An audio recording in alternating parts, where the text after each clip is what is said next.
Waziri wa Nchi, Ofisi ya Waziri Mkuu, Tawala na Serikali za Mitaa, TAMISEMI, Profesa Riziki Shemdoe amesema serikali imetoa kiasi cha shilingi milioni 135 kwa ajili ya ujenzi wa nyumba ya watumishi wa zahanati ya Mikinguni iliyopo wilayani Pangani mkoani Tanga. Profesa Shemdoe ametoa ahadi hiyo katika ziara ya wajumbe wa kamati ya siasa mkoa ikiongozwa na mwenyekiti wa Chama cha Mapinduzi mkoa wa Tanga, Rajabu Abdallah, iliyotembelea na kukagua ujenzi wa zahanati hiyo na kubaini changamoto ya ukosefu wa uzio pamoja na nyumba ya watumishi.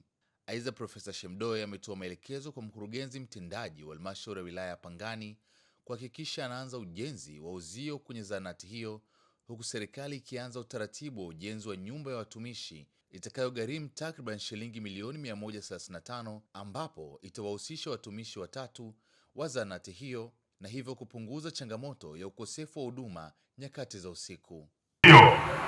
Uzio huu, Mheshimiwa Mwenyekiti, tuko na mkurugenzi wa halmashauri hapa, na mwelekeza mkurugenzi wa halmashauri hii ahakikishe kwamba tunajenga uzio hapa.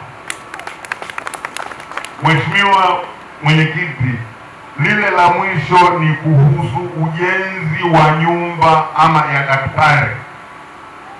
Nikiwa hapa, Mheshimiwa Mwenyekiti, nilifanya mawasiliano na niliomba ridhaa kwa waziri mkuu, niliomba ridhaa, nikapewa ridhaa kwamba turuhusu kuleta shilingi milioni 135 kwa ajili ya ujenzi wa nyumba inaitwa 3 in 1, nyumba moja yenye nyumba ndogo ndogo tatu, kwa ajili ya mganga na watumishi wawili ambao watakaa hapa.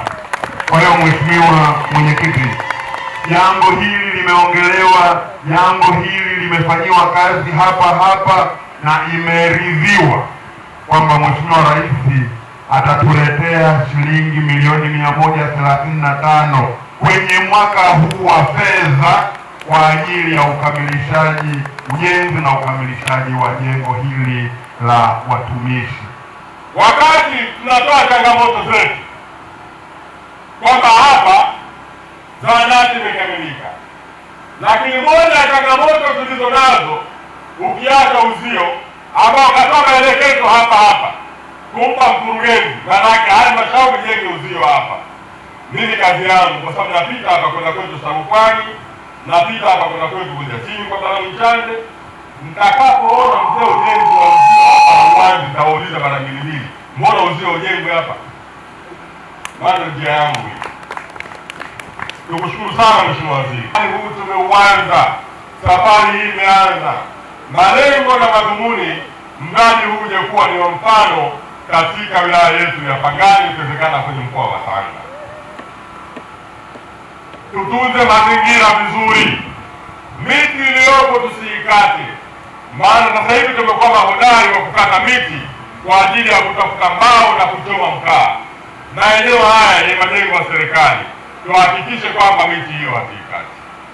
Lakini pia mkurugenzi, tuelekeze maeneo haya yote ya serikali, tumekuwa na udhaifu mmoja mkubwa ya kutokuwa na hati miliki ya maeneo ya serikali. Tuhakikishe eneo hili linapimwa na tunakuwa na hati miliki katika eneo hili, ili baadaye kuondoa migogoro ambao haina ulazima wowote.